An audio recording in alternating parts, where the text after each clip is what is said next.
விஜய் அவர்கள் வந்து எப்பவுமே மாநாட்டுல நல்லா பேசுறாரு, ஆனா அதுக்கப்புறம் பேசுறதே இல்லை.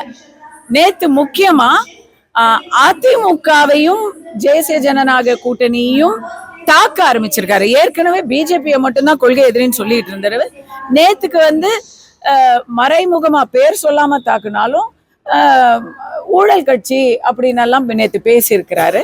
இல்ல அதுல முக்கியமா என்ன சொல்லியிருக்கிறாரு, ஊழலும் தவறும் கண் முன்னாடி நடந்தா அதை தட்டி கேட்காம நான் சும்மா இருந்துருவேனா அப்படின்னு கேட்டிருக்கிறாரு. அதுக்கு பதில் அவர் தான் சொல்லணும். ஏன்னா இது வரைக்கும் அவர் எத்தனையோ போராட்டம் 1 வருஷமா நடந்துட்டு இருக்கு, அதுல எந்த போராட்டத்திலையும் கலந்துக்கல. ரோட்டுல நின்று தூய்மை பணியாளர்கள் போராடினாங்க, அங்க அவர் வரல. அவ்வளவு பிரச்சனை, திருப்பரங்குன்றம் தீப பிரச்சனை ஆச்சு, அப்பவும் அவர் பேசல. கரூர்ல ஒரு பிரச்சனை நடந்த போதே அவர் வந்து 4 நாள் கழிச்சுதான் பேசினாரு.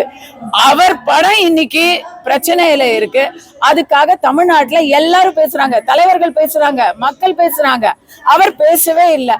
அப்போ ஒருவேளை அப்ப அது தப்பு இல்லைன்னு சொல்றாரா, அது சரியா நடக்குதுன்னு அவர் ஒப்புதல் வாக்குமூலம் கொடுக்குறாரா? ஏன்னா அவர் கட்சியில சில தொண்டர்கள் மட்டும் அதை வந்து ஆளுங்கட்சி சதி அப்படின்னு எல்லாம் சொல்லிக்கிட்டு இருக்காங்கல்ல, இவர் பேசல. அப்போ தப்பு நடக்கும் பொழுது தட்டி கடுக்காம சும்மா இருப்பனான்னு கேட்கிறவர் எல்லா விஷயத்திலும் சும்மா தானே இது வரைக்கும் இருக்கிறாரு.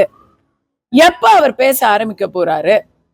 இந்த கேள்வி மக்கள் கேட்கிறாங்க. என்னை வந்து இங்க சொன்னாங்க, நான் சொல்லிட்டேன்.